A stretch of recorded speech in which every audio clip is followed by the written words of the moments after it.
record. All right. And okay. Are you ready, Linda? Yes, I am. Wonderful. All right. Can everybody see my PowerPoint presentation? Yes. Great.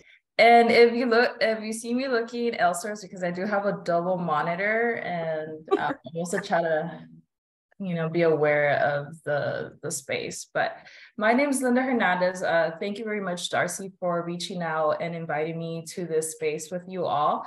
I am definitely aware of the Westside Coalition. I know their involvement in their community, and I'm just really appreciative that we have other places besides, nonprofits that are doing this work for our community. So the purpose of my presentation is to talk about what we do at the Access Center and how to get a client connected to the services that they need. So we are called the People Concern, and we are the Annenberg Access Center. And sometimes you'll still hear people refer to us as OPCC because that was our prior name, Ocean Park Community Center. So if you hear somebody say OPCC, they're probably talking about us, and you want to direct them our way. So our business hours, we are open Monday through Sunday. However, Monday through Friday, we offer full services, and we're open from 9 a.m. to 5 p.m. And then Saturday and Sunday, we are open, but we're open for limited services. So Monday through Friday, you're gonna find basically all the services that we provide. And Saturday and Sunday, really what we do is provide one meal and provide shower services. We are a multi-service drop-in center. So for our drop-in center, you do not have to be enrolled into our program prior to accessing most of our services. You also don't need an appointment for most of the services that we offer. They're drop-in. Some of the services that we provide at the Access Center, we provide meals. We have a food pantry. We have showers, laundry, and lockers. We have a clothing closet. We have case management, and case management focuses on assisting with housing placement and also helping people with their individual goals. We also have an outreach case management program. So we actually go out to the community on a weekly basis, and we try to look for people that have been referred to us by the City of Santa Monica's case management program. And then we also assist with community requests for outreach. Sorry, my dog is here with me, so you may hear him. But we do provide outreach case management, and sometimes the community can call us and they say, look, there's this person, they're, in the back alley. I've seen them there. They look, very in distress, disheveled. Can we get somebody out there? We can definitely go out to them, and primarily it's only in Santa Monica that we're able to provide the outreach services too. We also have a mailing program, so people could use our address for their mailing purposes. We have wellness groups. We have triage, our front desk that really focuses on triaging a person's need, and they really work with people in person, but we also take a lot of over the phone calls. And especially as a result of the COVID pandemic, there's way more people that were calling us because they didn't want to come to our center, right? They were scared. And also a lot of centers closed down, so people didn't know what was open and what was closed. We also have medical services that are provided by the Venice Family Clinic. We have mental health services, and we also offer family and friend reunification. Our team, we're compiled of one project director. We have 2 assistant directors. I'm one of them. I oversee our case management and outreach program. But my other assistant director, Kevin Goings, he oversees our safety and engagement programming. So basically, he's really over, our center, making sure we have a safe, welcoming environment for everybody, making sure that, folks know where to go for what specific service. So he oversees our safety and engagement department. We have 3 staff members that their whole purpose is to really just be out in the community right outside of our access center. And any new person, any also person that's been around, they're engaging them. They're trying to get them connected to the services we offer at the access center. They're also, trying to get people not to necessarily loiter in front of the access center. It's like, we want you to come in for services, or we want to, also direct you to services in a different community if that is your preference. They also do walkthroughs around the whole perimeter. So on 5th Street, on Colorado, on Olympic, and on 7th Street, they'll walk the whole perimeter because, you know, we are part of the neighborhood, we're part of the community. And our neighbors, they let us know when issues are going on, and we go out there and we help out as best as we can. He also oversees our mailing and reception, our kitchen, our grocery program, our shower and lockers program. We also have private security, just again, added support for the community. And he also really is involved with our volunteers. So earlier we were talking about volunteers, and Access Center, we really rely on our volunteers. And throughout the pandemic, especially when our staff was affected, right, and our staff had to be out, our volunteers really stepped up and really supported us throughout this year. And I'm very appreciative of that as well. My role, again, I oversee our case management and outreach program. I have 2 program managers over me, and each of them oversees their departments. So we have 6 case managers, we have 2 outreach case managers, we have 1 problem-solving case manager, 1 wellness coordinator, and a triage person. And really in my department, the goal is to provide case management services. Each case manager works with up to 25 people. So that's over 100 people that we're working with on a daily basis to try to get them into housing placement and also working on their personal goals.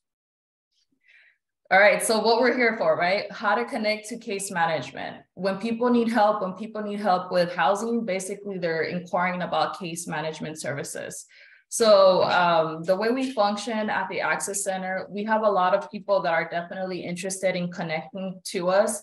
I think one of the biggest interests of the community in connecting to us or to St. Joseph Center, I think that some people, based on my experience, have the misconception that by connecting to an agency that operates in the Westside, that they're going to get housing in the Westside. And that's just not necessarily the truth all the time.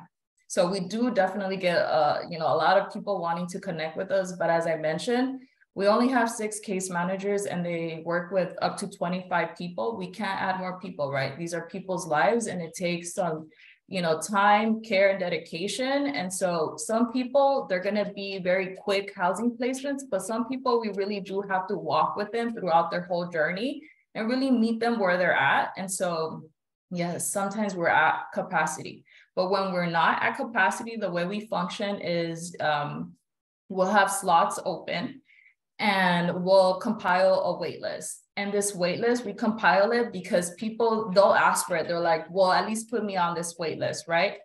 And we tend to get more than the amount that we actually have available because not everybody that wants to get connected to our services can actually connect to our services, right? One of the reasons being is that they have to either be homeless or at risk of being homeless, and we do have to collect documentation. Another reason being is if they are working with another agency. We do work with similar databases, so I am able to check people, and our contract does dictate that we can't provide duplicate services. So sometimes we do have to say, hey, at this time you're not able to connect, but if your situation changes, for example, if you do get into the HUD definition of at risk of homelessness, then we'll be able to connect you to case management. Of course, there's other services that we can provide, but there are certain requirements that we have to follow. So we add them to this wait list, and then we start calling people from the wait list. If they don't have a phone number, which that does happen, then we'll prioritize them and provide them an appointment so that we don't lose track of them. But the people that are on this wait list, we'll start calling them. And I have a team of 3 case managers that their main responsibility is to assess everybody on this wait list. And they do something that is a problem-solving assessment. And problem-solving is a LASA program. And basically, it's supposed to be the first intervention that you conduct with a participant, because the goal of the problem-solving program is to get somebody to retain their housing or to get into housing as quick as possible. And I want to say that we don't look for unsustainable housing options. We look for things that they're actually going to be able to sustain, because we don't want them coming back again, being homeless because we put you in an apartment that you can't afford. That, that doesn't work out. So They're conducting these problem-solving assessments, and then we shift people into 2 different programs. We'll either keep them under the problem-solving program, or if they are going to be needing more intensive case management support, we then go ahead and refer them into our other case management program, which is designated for more intense situations. So waitlist, assessment, and then assigned to a program, and they receive a case manager. And the 2 main programs that we have here is problem solving. And again, that's for housing placement or housing retention. And it's quick. It's really just focused on housing. And then we have the intensive case management program that really focuses on housing placement, but other goals. So these are for your folks who are not document ready, right? And it's not going to be easy to get their ID and their social security. It's for people who, you know, may need to focus on their physical, mental well-being before they can really address things like, you know, getting into housing. Also under the problem-solving program, it's for permanent housing mainly. So under problem solving, we can't do shelter referrals, but in intensive case management, we can. If we don't have capacity, because yes, I definitely know that sometimes clients are not able to connect with our program, but that's not where we leave it at. If we do not have capacity for any of our case management programs, which it does happen, right? We provide general community resources. We do wellness groups at the Access Center. We definitely always provide emergency shelter resources. And we also inform them of other LAHSA funded access centers. So we are a LAHSA, well, like a partially funded LAHSA Access Center. And so that's why we have a case management program under LAHSA. There's other agencies that also have a case management program. They're considered access points. And we have a whole, you know, PDF of these locations, and you could actually find that on LAHSA's documents, but we have that ready because we want to let them know, sorry, we're not available, or sorry, we're operating with a wait list right now, but you shouldn't wait, and these are other options for you. So how does case management work, right? Because another thing that I get from our community is they want to connect with us and they immediately want to get like a Section 8 voucher. And that's just not something that we can do. So case management, after they've been assessed and designated into the intensive case management program, the first step is to get enrolled, right? And part of the enrollment packet is completing our intake, our assessment. We want to know what's going on with their homeless history, what's going on with their present situation, if there's anything that we need to be aware of that would impact their ability to obtain housing or sustain housing. And then part of the enrollment is also completing the CES survey. After we do, well, part of the enrollment as well is creating a housing plan. So we do create what is called a housing stability plan, and we outline every single thing that the client wants to work on that would lead them into housing. So participants will work with their case managers on that housing plan, and the case managers make sure that this housing plan is task-oriented, but it's also realistic, because again, I can't provide you a Section 8 voucher. I don't have that authority. All I can do is complete the assessment, make sure that you're in the system, and then the system will, based on your qualifications, would match you. So once we've enrolled you, we'll enter your information into the Clarity database, which is the database that LAHSA uses. And we enter you in there because we want to make sure that you're part of the CES system. And the CES system is where most of the housing subsidies are now located. So an assessment is completed, you're in the system, and based on your assessment needs, it would match you to the most appropriate resource. So outside of putting you into the CES system, because again, there's definitely more people in the CES system that there are resources available, we also explore other housing opportunities outside of the CES system. So that can definitely be shared housing, transitional housing, SROs, that could be affordable housings. We help people sign up for Section 8 when the different housing authorities open it up, when Culver City opened it up, when City of LA opened it up recently. So we also do those things. But again, everybody does go into this coordinated entry system. All right, because sometimes we do not have case management, we definitely wanted to create a solution. And this is a solution just for the case management needs, but also we find that this is very beneficial to the community that we serve. So maybe like 4 years ago, we created, our previous AD at the time had created this wellness programming, and what she envisioned was groups that were guided based on SAMHSA's 8 dimensions of wellness, and that's emotional, environmental, financial, intellectual, occupational, physical, social, and spiritual. So what we wanted to do is create one group under each category to help support the community. And we have those different groups, and I will share the flyers, have those available to all of you. But as a recent, we've also wanted to ensure that we have more groups that supplement our case management needs. So we have groups to help you get document ready. We have groups to help you get employment. We have groups, individual, I call them groups, but some of them are one-on-one. We'll even help you get connected to CalFresh and GR and Medi-Cal from our office. You don't have to go to DPSS. You don't have to, get lost on your way there if you're a new person to this community. We want to, have as many of the services in-house. The wellness coordinator has even gotten the Obama phone person to come to our center on a weekly basis so people can get phones, can get tablets, and can stay connected. Our wellness groups, they're also based on client feedback surveys. So we always constantly provide surveys to our clients, and our clients are really shaping the programming that we have.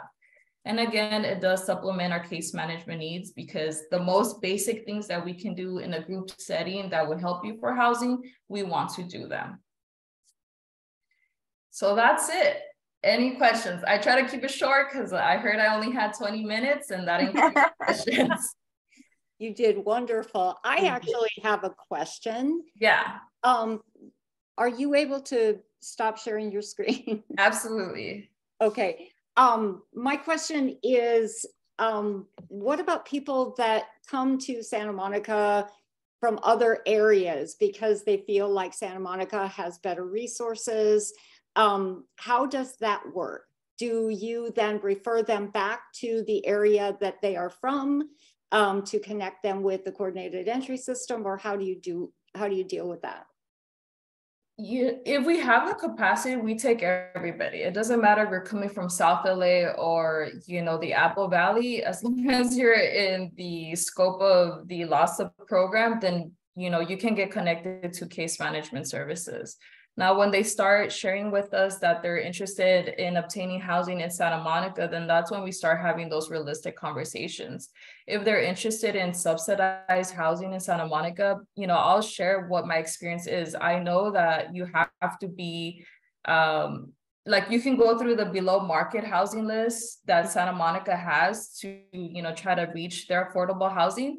But most people will want to get a Section 8. And in order to get the COC Section 8 voucher in Santa Monica, you do have to be on the service registry list. You do have to be on, chronically homeless, have a disability. And part of being on the service registry list is you being classified as a Santa Monica program participant.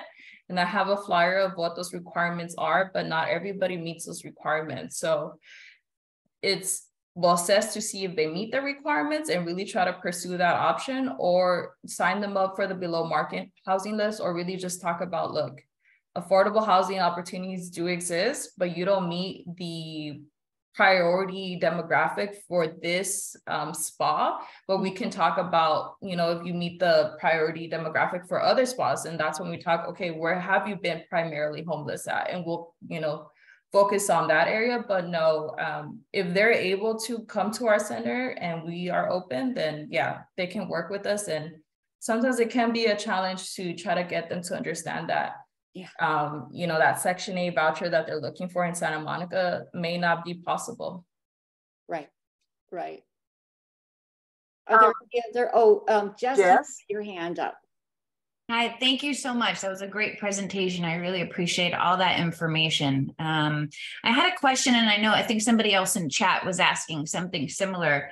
your wait list, how many are on the wait list right now? And what is that, like, how long, like, what is there like an estimate time of how long people usually sit on the wait list? I know it's probably not going to be exact all the time, but if there's an estimated time and how many are on it?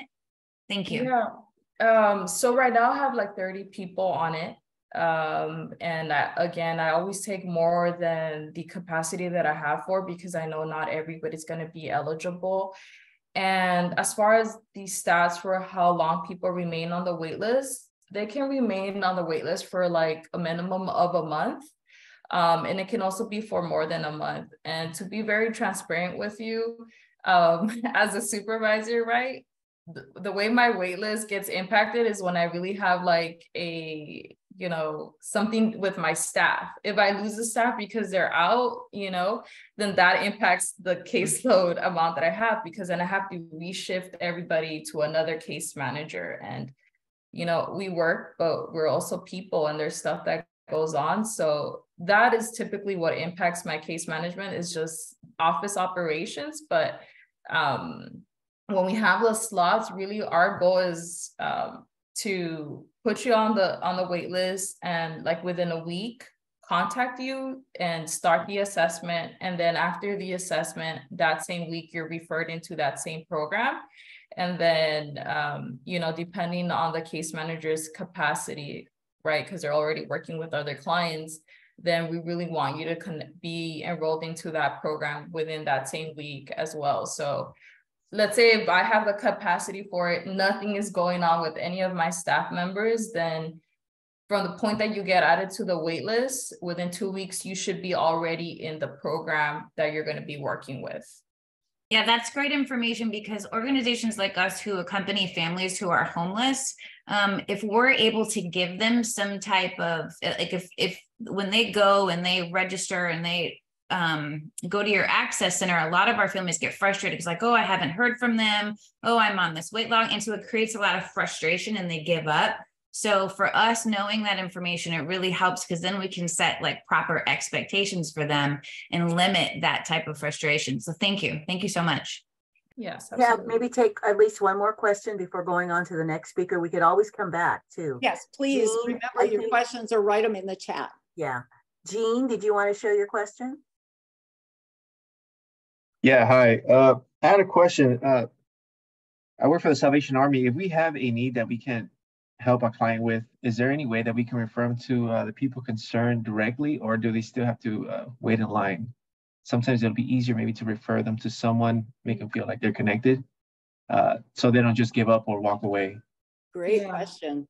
So look, the best person that you can direct your participants to speak with that's not a manager would be our triage person, because our triage person is the person that compiles the resources to the best of her capacity outside of what we offer at the People Concern, but they also compile the resources that we have at the Access Center and at the rest of the programs that we have at the People Concern. So she's currently, Bree Anderson was our previous coordinator, and she's transitioning into a case manager role, but still supporting. But that would be the best first point of contact. So if you send anybody to the Access Center and they want information, they want to know how to get connected, have them ask for the triage coordinator. Okay, thank you. One more question. How do I refer someone to the COS? COC, I'm sorry. To the CES system? Is that COC? COC. Oh, to the COC. We do have a case manager here. Do they have to be case managed by one of you guys to have access to it, or to one of your case managers, or can our case manager have access to that? I'm not sure if your program can have access to that. That's just a question beyond me. But however, if you have a client that you think may be eligible for the COC program, then you can definitely reach out to me directly, and I can kind of assess to see whether this is somebody that we can take on and, get eventually connected to that COC voucher program. It is a process. It's not something that's like overnight. You have to do this application. It has to be sent to the housing authority. Housing authority has to review it, and then they have to issue the voucher. Okay, thank you. Mm-hmm. And then if you want to talk about any specific referrals, you can reach out to me specifically and I can let you know whether we can accept it or whether I need to direct you elsewhere. Thank you, Linda. Thank you. Nancy, and then we'll go on to our next speaker. Oh, thanks. Yeah, I had heard that the People Concerned was the main agency covering West LA. Is that not correct? We're one of the 2 access centers in the Westside. I know the other access point is St. Joseph Center. Okay. Right, but you said you don't do outreach into West LA. Is that right? Just Santa Monica? Yeah, that outreach program is funded specifically by the city of Santa Monica. So we only operate in the city of Santa Monica. When somebody is outside of our scope, we utilize the Losses LA HOP program to submit an outreach request. Okay, thanks. Mm-hmm. All right, thank you. We're going to go ahead. Again, put your questions in the chat or hold on to them. And next speaker, talking about St. Joseph, she is from St. Joseph Center, Dorisha Climbs. Welcome, Dorisha. Hi, thank you for having me. I'm glad you guys invited me to let you know what our services are here. It really needs to be clear for the people who come to us because their first request is they want housing, and we don't provide housing. Unfortunately, that's not what we do here. So I'm glad to be letting you know what services that we provide. I do need to share my screen. I'm not the best experienced in that, but let me see if I can get my PowerPoint on here. If your PowerPoint is open. It is. Then if you do share your screen at the bottom and find it on those files that are open, then it should show right up. Okay.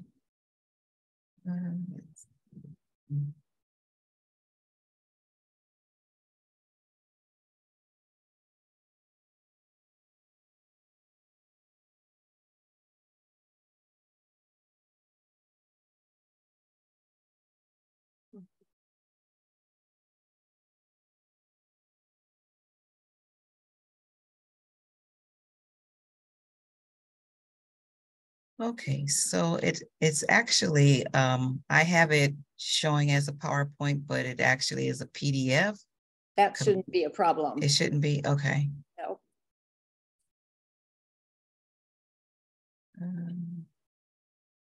And I already made you a co-host, so you should be able to do that. Okay.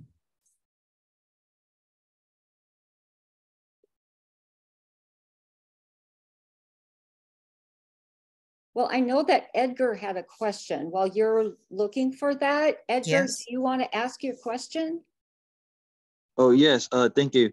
My question is, does People Concerned serve families as well, or only unhoused adults? Very good question. Just sent you the DM, but we do serve families only under our problem solving program, and we serve single individuals in the intensive case management program. If you have any questions, again, reach out to me. Okay, thank you. Awesome. And Dorisha, you did it. Woohoo! Great job. I'm learning so much here lately. I was like, okay, I can do this. So St. Joseph Center, we're in Spot 5, just as Linda is. And we are open from 8 a.m. to 4 o'clock, although our services for walk-in is only from 8 to 11:30. And with the walk-in services, we allow anyone to come in and request whatever it is that their needs are. And like I said, usually it's housing, but we let them know that the housing is not our door for them, but we do offer a lot of other services. We do have case management, which is actually light case management because we don't hold a caseload. So we will meet with them during our case management hours and try to get some assistance in whatever it is that they're looking for, be it an ID card, their birth certificate. So we assist them during that time. And then also we have the clothing. We have showers, which is scheduled Monday through Thursday. And with the showers, they can do an 8 o'clock shower up until 11. So we're doing about 7 showers a day. And then they can pick up mail. They use our dress for mail pickup. We have a medical service that Dr. King from Venice Family Clinic comes every Friday this month. I don't know how long he changed his schedule a little bit. So he's going to try something new, which is every Friday rather than twice a month. So we'll see how that works. I think it'll be great because we were putting a lot of people on the list and either they weren't coming or, it just wasn't working well, but just put it that way. So it'll be great that he'll be coming every Friday this month. And then we have mental health services where they could come in and speak with, we have the MSWs that are, having discussions with people who want to go over mental health issues. And then we have problem solving here as well. And I don't work in the problem solving area. Just a little bit that I do know about it is that just as Linda said, we do want to keep them housed or to get them in housing, and we give them financial support in whatever way we can with that. And then also, in order for them to use our services, they are required to do an orientation. And with the orientation, that creates a membership with us where they become a client. And then the services that we provide, then that is available to them to be able to use. And without that, we don't use the services if they're not a client of ours. So we also have the CES database as well. So once they become a client, we get them into the Clarity database, so that's sort of like a outward housing, because if their score is high enough, the acuity score as they call it, then they are possibly selected for housing. So we try to get them on that as quick as possible by having a case management meeting. Let's see.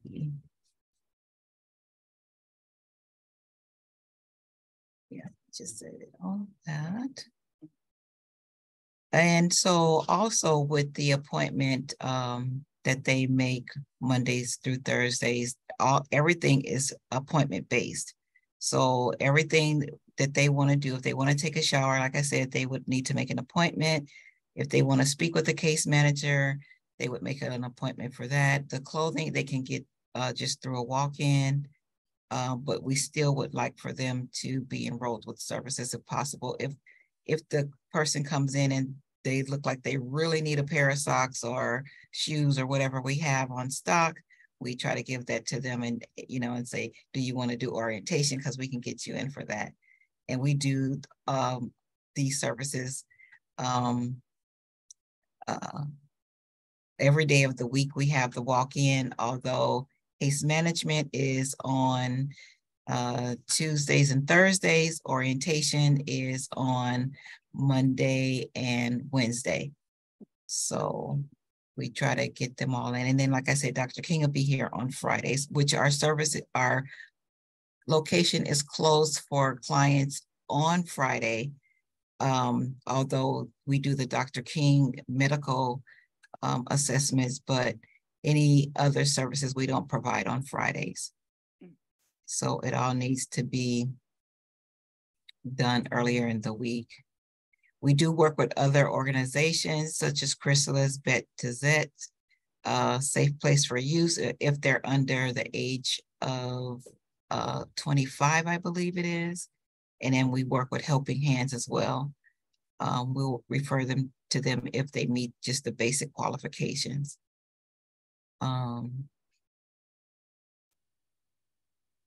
that's pretty much it, actually. So we do try to get people also connected for Social Security through our CBEST team. And I just filled out an application for a young lady yesterday. So we'll complete the application, and then I'll end up emailing it to the CBEST team, and then they on turn reach out to the client to finish the completion of their application as well, because I get just the basic information. I don't get all the medical information or anything like that. And all of that needs to be submitted to Social Security through that. So, yeah. And right now we are actually trying to get all of our clients document ready, which includes having a Social Security card, and also if a birth certificate is needed, we'll try to get that as well. And then we'll also get their ID card replaced if necessary. Yeah, and that's it. Any questions on our Access Center? Teresa, can you quit sharing your screen? Good question. Let me see. Let me just see. At the top, I think. Yeah. Stop screen share, it says. Oh, let's see. I see stop video. I No. don't see stop screen share. Is it up at the top? Mm-hmm. A green bar, I think, maybe. I'm trying to do it by memory. Well, while you're working on that. Oh, I got it. There you go. You did it. Okay, good. Look at you, girl. We see so that, proud. Teresa. We see that, Jess. Jess, you have your hand up. Yes, thank you. Thank you so much for sharing that information. As I said earlier, we serve homeless families. So we do outreach and we encounter a homeless family. The first thing we usually do with them is ask them and make sure that they've called 211 and have connected to an access center. And if not, then we help guide them through that. Now, in our history, St. Joseph Center has always been, because of our location here near LAX, the access center that all of our families have been asked to call. Now, hearing you say we don't provide housing, that's great. I'm so glad you're sharing that, because I know there's a lot of misunderstanding around that, especially our families have even said, oh, they're going to get me housed. So now we have that information to help them understand better. My question is, what is the process and time frame for a family whose only resource that 211 has given them is St. Joseph Center that doesn't provide housing? Because my understanding is that in order to get housing, they still have to go through you, unless I'm misunderstanding the process. If you can share that with me.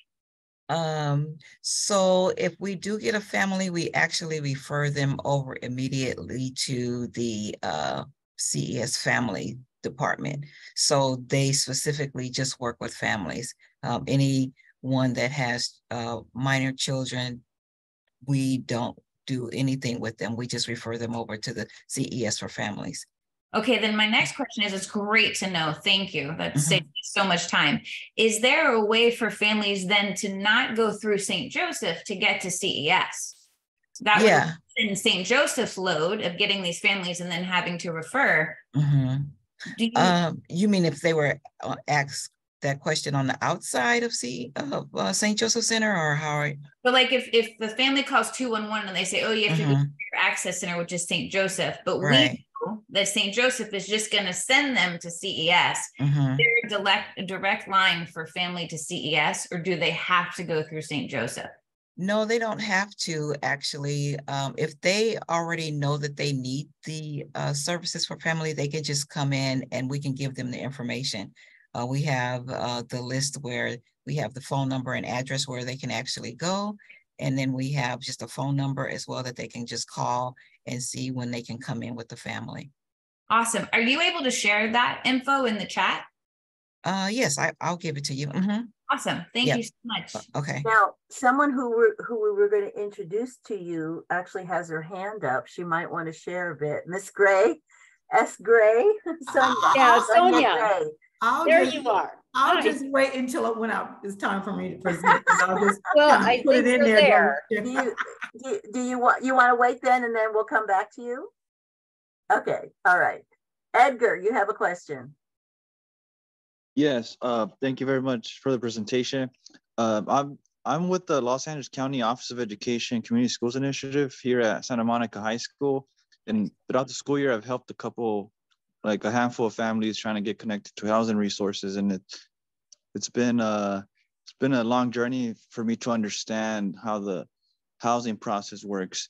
And I'm just wondering, based off the previous person who asked the question, my understanding, because I talked to Chelsea Norden from the Problem Solution. I'm not sure if you know her from St. Joseph's. She gave me a little bit more information how St. Joseph's, because they're partnered or they work with Salvation Army, right? And they also provide like financial support and families to be housed with in motels or Airbnbs as such. So that's why I'm a little bit confused where you say you don't help families with housing, where you do refer families to certain partners. And I know you also have a partnership with Upper Bound Housing. And that would be my other question.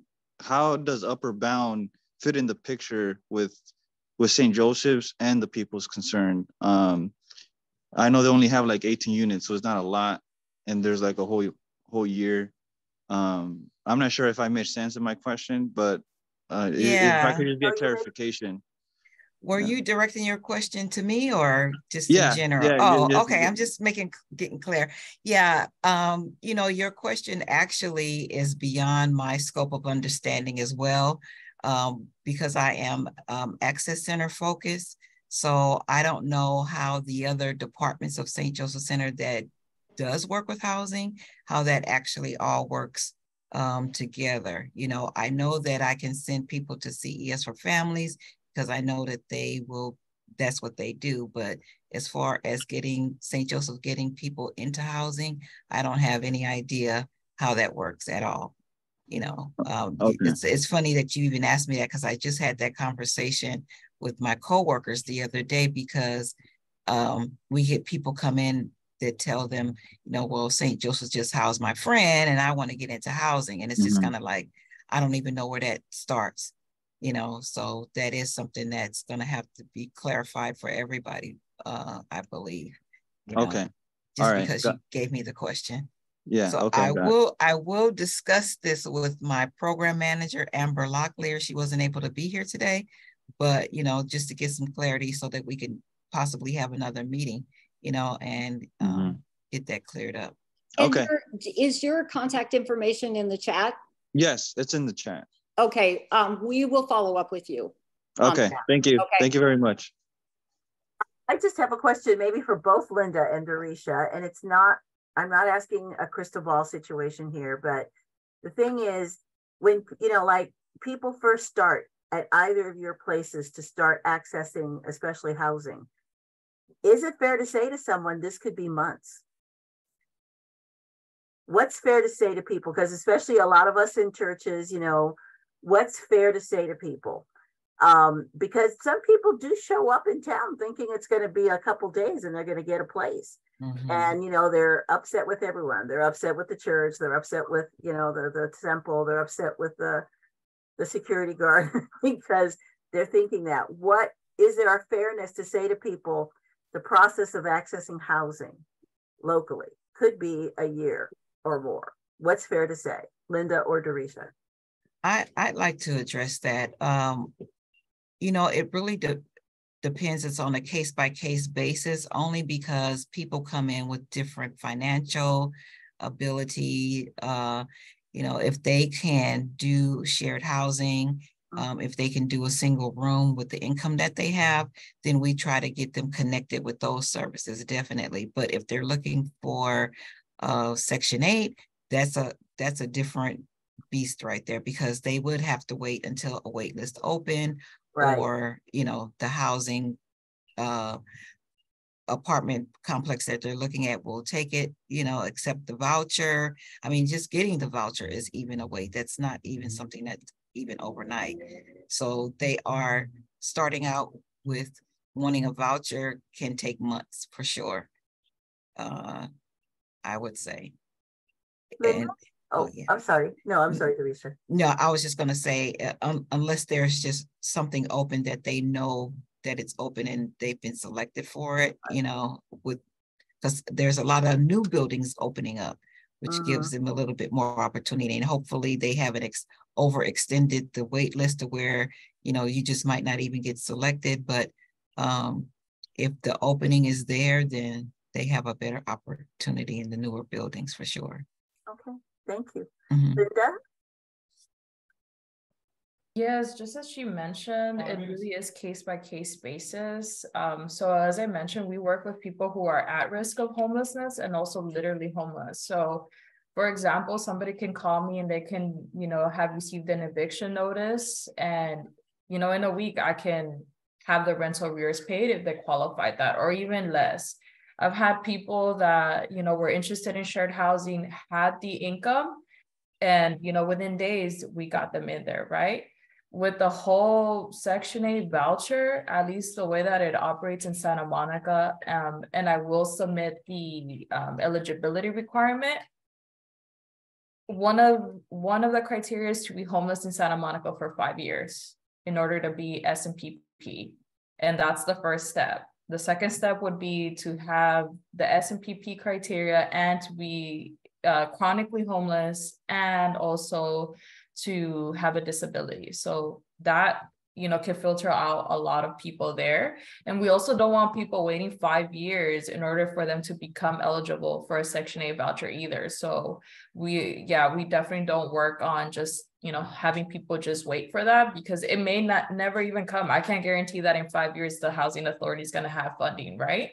You would hope so. And let's keep advocating for those opportunities, but it just kind of really depends. And so that would be my main messaging. It depends. And yeah, it can definitely be a wait process.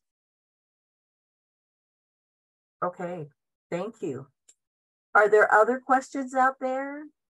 One more. I think we're getting close to time, so we need to move on to Sonya, and we will probably go over about 5 minutes or more to give her all the time she needs. Sonya, we appreciate your patience. Hello, good morning, everyone. I am so grateful to be here today. I'm grateful for the opportunity to speak and also to plug in some missing pieces that I think I have knowledge of. I've been with St. Joseph Center for 5 years as a housing locator, actually housing clients, hundreds of clients actually. And it was one of the best experiences in my life. Also, I have this new position that I'm grateful that it even was developed and now exists. It's called faith-based coordinator. And so I have this great opportunity to go out into the community and speak to faith-based organizations, meet faith-based leaders, pastors, preachers, deacons. And my whole goal and what I'm here to accomplish is to go into the churches, go to faith-based organizations and let them know about the Access Center, and to let them know about housing, to let them know about prevention, food pantries, safe parking. We have a Bread and Roses, which gives out hot food in our area. And I also heard someone mention, I think it was Linda, LA Hot, which is Los Angeles Homeless Outreach Portal. And that's if someone is just in your area near you at a coffee shop, you will be able to give them that LAHop.org, and you can go online and refer them their information, they not name wherever they are, and that will go out to an outreach team, whether it's our outreach team, whether it's the People Concerned outreach team, and someone will come help that homeless person. Also what we're trying to do is integrate and connect churches, faith-based organizations, where we can develop like a resource guide. So there's a lot of churches, that we know that gives out food. They give out, some places give out clothing, some places have showers. So it all depends. Some is like Monday, Wednesday, Friday. I know Grace Lutheran is on, I believe, in this meeting. They do Monday, Wednesday, and Friday. So what I would like to do, or one of my roles, is to get with the churches in each community, whether it's Culver City, whether it's Santa Monica, whether it's Malibu, whether it's Ladera Heights, and like say, hey, this church has showers or food, hot food they give out every month. And then so what I want to do is create a list to give to each church, other churches that's connected to them doing these things for people in the community. But our whole goal is to connect, right? Church-based organizations, churches, people that just care, right? The whole goal is they might not have that knowledge, right? So the church I go to, because they know I work for St. Joseph Center, they ask me questions. Hey, Sonya, how can I get this person, that's been displaced? They're from here, to services. So that's what we want to do. We want to empower the church. We want to empower the organization. We want to empower them to see yes, to know how to connect, how to actually get somebody housed, how to actually get somebody mental health or mental illness. Our program, we offer reentry, right? How do we get Dorisha to know, hey, do a referral for a reentry, or hey, we have CS for individuals too. We house individuals, how to get someone plugged into that, or Linda, like how if somebody's on the wait list, how do they know they're on the wait list? And if they're on the wait list, then how can we connect them somewhere else where there is not a wait? So I'll say a little bit about my background. My background is a housing locator, where I will go out to landlords, right, property managers, and to house families and individuals. At one point, I had a role where I would, if someone got a 3-day notice to pay or quit or eviction, that's called prevention. We had a prevention program. We still do, actually, where we're going to pay your 3 years back and your rears up. So for you not to be homeless, that's called prevention, right? I don't want you to be homeless on the street, right? So we need the church to know, hey, that exists. So what is beyond what we have? I wrote down, as I heard people speaking, like knowledge is power. So it's not that if we don't know, then how do we get the information to connect the person to what they really need? And then I was like thinking of the missing piece, right? The missing piece. So like, for example, Dorisha know to refer someone to CES, but so how as St. Joseph Center, we also let her know how her and other case managers can refer them to the programs that we have. Because I've just housed many people just a couple of months ago, right? So how she needs to know, hey, let me reach out to our director, or let's reach out to whoever it is. So the Access Center, they can know that. Because for me, it's like almost like when I was younger, right? You go into a building, it's a reception, right? And then a reception like points out this, like the face of the company, like who do we go? How do we get the help? So I'm out here, right? I want to go out into the community. I want to talk to the churches. That's my main goal. But we want every door to be open. We want them to be able to refer someone to it, and then that door is not closed. We just need to be able to get the answers, right? Like, so how did they get housed? What program was that? Because we do have certain programs that outreaches went out and got, it's called Inside Safe, right? We're getting the people off 3rd Street. We're getting some people out over here in Culver City, and we're housing them in hotels. Well, how did that happen? That's a separate program from when someone goes into the door of the Access Center at St. Joseph Center. And I guess the people concerned, we all have a little bit different. So we do know, like when they go to the Access Center, like, Dorisha was saying, you're going to get a shower, you're going to get meal, you're going to get a case manager, you're going to get an intake and an orientation, you could get some clothes, you could get the problem solving. Problem solving really is, what's the problem? Like, we could keep you housed at your mother's house and she needs some a month of rent because we can't give that much of utility bill paid. We're going to help solve that problem. If you do need money for a security deposit, we're going to offer you that. That's a problem solving issue. We're going to help you with that issue. But so the main goal is knowledge is power. So we want my role is to go and empower the faith-based community, talk to church, talk to faith-based leaders, talk to the deacon, talk to the people over the food, just giving out groceries, and how can we empower? So we have this big plate on our hands where the end result is they want us to end homelessness, right? We can feed people, right? We could give them this, but we also have, like at St. Joseph Center, we do have the reentry. We do have where we can house you, right? So we just got to have the knowledge. So the goal, I would say, now that I've heard some of the things that I've heard is like, you know, how do we empower the Access Center to just do a referral? How do we get the referral form to them? Whether it's Department of Mental Health, for example, send me a referral because I housed a girl in a shared housing, but she needed mental help and we didn't have enough slots. So I got a referral form to them to refer them to the Department of Mental Health. So knowledge is power. How do we connect the missing pieces? How do we, and to be honest, because I've housed so many people over the last 5 years, I was at Hopkins for almost a year, for 6 years, it is months, you know, because you got to come in and like Dorisha was saying, get your documents if you don't have documents. But the key thing is everybody in Santa Monica, homeless want to be in Santa Monica and Culver City, and that's not the case. It's like, you know, we want a landlord who's going to accept our payment, who's used to like working with us and want to actually house a homeless person, and they know what they want to encounter those problems of mental illness and drug and rent and receiving rent from us monthly. So knowledge is power. How do we connect the missing pieces? How do we get to like, you know, how to refer if they do come to St. Joseph Access Center, where the Access Center is more empowered to go, oh, you know, how can we get them housed? How did that happen for that other client? Or if they go to Linda, you know, how if they have a wait list, and how can we refer them somewhere else? So we are getting people actually out of that car, off the street, couch surfing. So that's to me, that's hope.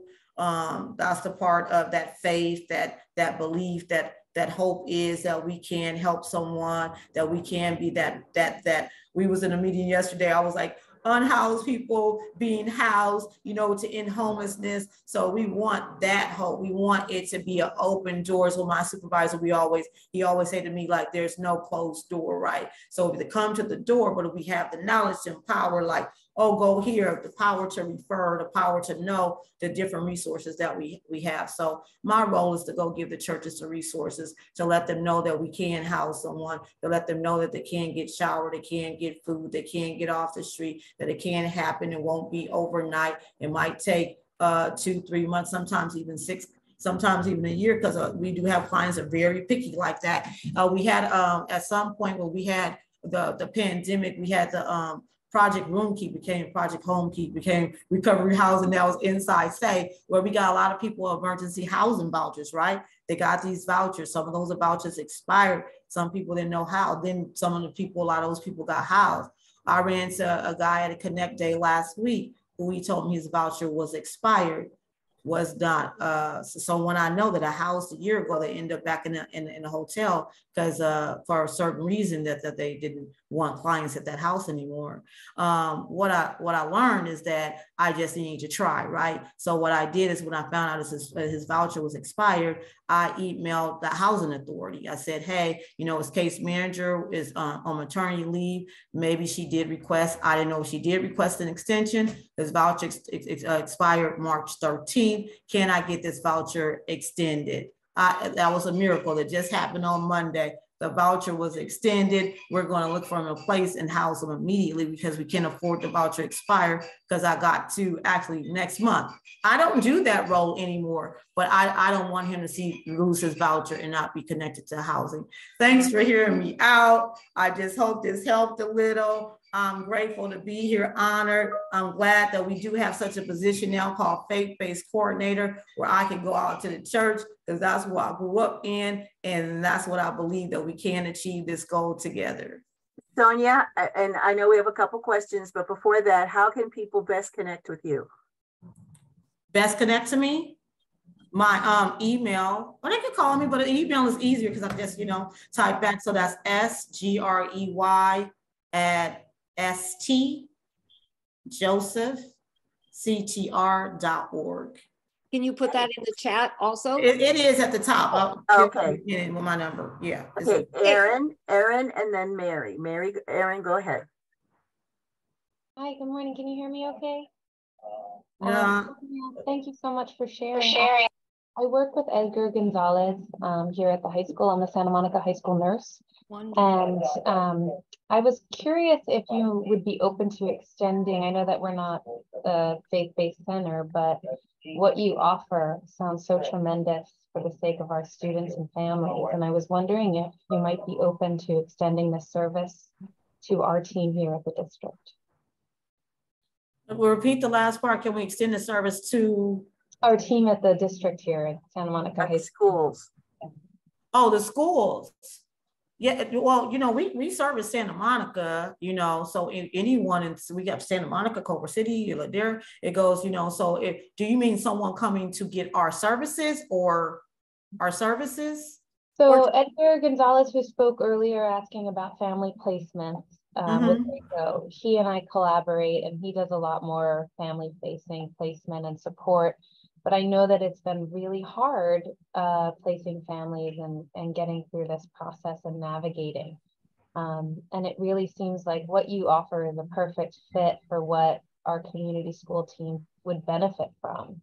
Can you send me an email? Because like, I know Lyndon, as we were talking, when we're housing people, so say we get this person, right, they do an intake, they do an orientation, and that we have a case management or we have an open slot for this person, right? The key is you might not, it's a high possibility your housing would not be in Santa Monica because it's expensive and it's high, and a lot of landlords there don't work with us, right? So the whole goal was like they would have to be open to anywhere, and a landlord accepting them, getting them in there, and we house that family. So that's the thing about when we say it takes for months, it's more so the resistance of, I don't want to live over there in El Segundo. Yeah. I don't want to live over there in South LA. So, you know, just send me an email and then we'll see about the referral and the connection and see what is the next step. Okay. That's just it. I think having someone who knows the system well, who can kind of Sherpa through the. Oh, okay. Yeah. Okay. Thank you. I'll email. All right. And Mary. Good morning, and thank you for your presentation. I would like your complete contact information if you'll put that in the chat, and I'll follow up with you. Thank you. I think it's in there. It's in the chat. Just scroll towards the top. All right. Sonia, thank you so much. I don't see any other questions. We did have some questions. Brenda Valiente from Miriam's house wondered if St. Joseph Center serves undocumented families. We serve undocumented, but the goal is to get them documents, right? You know, so the goal is you could come in, because we have a lot of that right now. They are in certain programs. So like, that's what I believe Dorisha is saying. You come in, right? She know of, you know, the CES for families, and there's other ways, but that means we would have to find those other ways. Are they able to come through that door, not come through that door? Because some of those are special projects. But so we would just need to know, like, they're undocumented, you know, then see where we can refer them and see if it's an opening. And if it's not here, then where? Like, that's the whole thing about, I was saying, the missing piece. So what will be the missing piece? How do we connect? So I would just talk to my director. They want to email, is there a place here? If not, then where? And then we'll put them where. But the whole goal is that you do need eventually documents, because you'll need it for a job. You'll need it for the landlord to check your background. You'll need a social. So the whole goal is now to start getting undocumented people documents. Right. Yeah. Perfect. And then Barbara wanted to know if there were any special programs for women, or specifically for women. You know, Downtown Women's Center do have special, especially for women, but you know, us is not specific to women. We just help every, you know, individual families, women with children, single fathers, who it might be. So, but Downtown Women's Center is especially for women. They also have a domestic violence program there. You would just need to go downtown. They start at 9 in the morning and go, and they'll do an intake there on the spot. Okay, and then Jen Philbin wanted to let people know that, you know, there are a lot of people that are on the streets that have come here and they've kind of lost everything, and they really just want to go home rather than go through that months of process for housing, and they can be referred to West Coast Care. which that is Ron Hook's organization, and it helps to get people bus tickets home. And so you can meet with Ron on the Santa Monica Pier, and there's a specific place and time. We can put that out in the information also. And also, Darcy, I want to add to that is Lawson just did a training with us, and problem solving also offers that. Oh, okay. awesome. So that means like, so the problem solving team, the part of some of their funding that they get is to get people a ticket back home. So if you go into the access center, the problem solving, they connected to a problem solving case manager. Problem solving case manager should know that part of their funding, you know, they do have to be homeless. They do want to have to go home, and that's a part of prevention. You're not going to be homeless in the streets of California. You can go back to your family. Right. Awesome. And then Anna Ruiz, she just wanted clarification on the duplicate services that were talked about earlier. Was that Dorisha? Possibly. I didn't hear about duplicate services. I don't.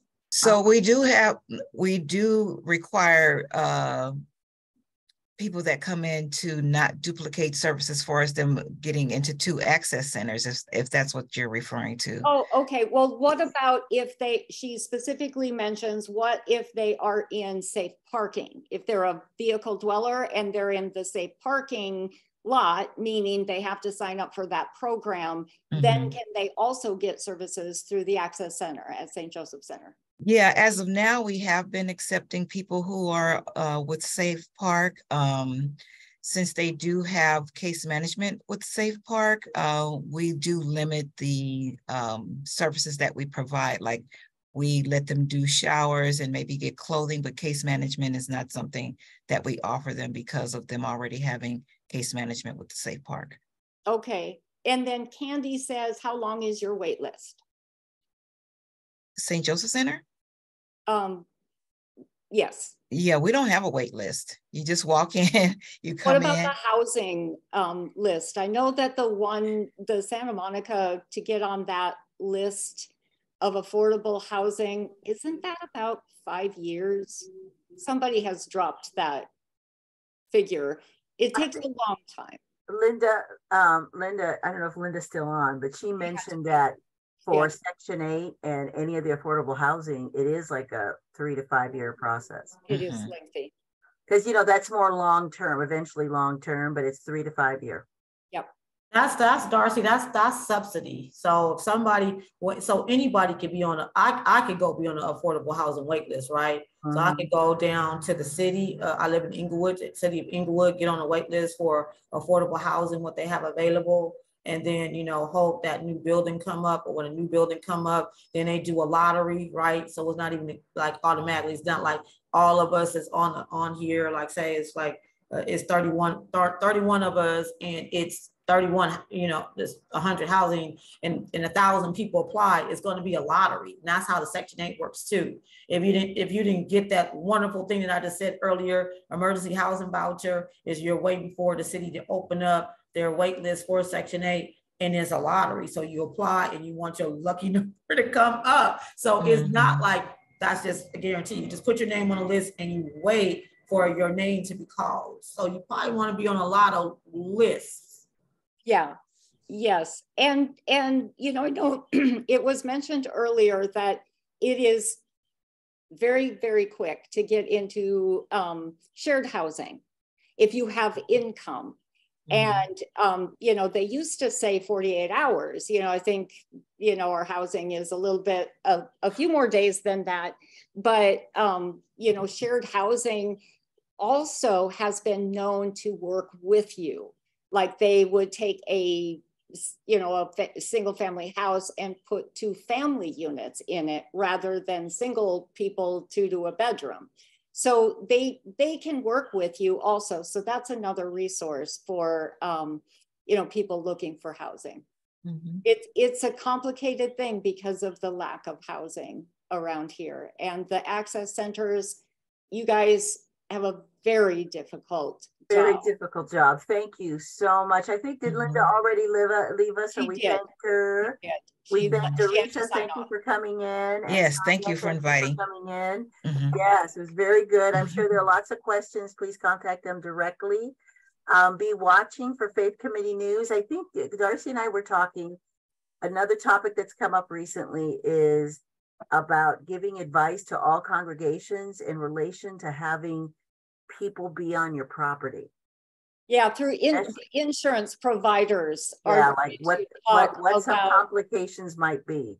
And So- the risk to your organization, your insurance could cancel you. And that goes Yeah. for community organizations also. Yeah, so So- we're looking to get some people to come in and advise or talk to us about that. And we're looking maybe sometime in June. Yep. And that would be our final before summer break. So thank you all. Thank you all for be watching for future, and have a good day. Thank Bye, you. everyone. I Thank want you to say again, thanks. everyone. Marisha, you did a Darcy. great job. Thank you. Marisha did a Thank you, great guys. job. Thank you. Very helpful. Yeah, Yes. thank you. So good to see you guys. And Bye. Absolutely, Joe. Absolutely. That was super awesome. Thank you so much, ladies. Whew. Thank you. Thank you. Love you.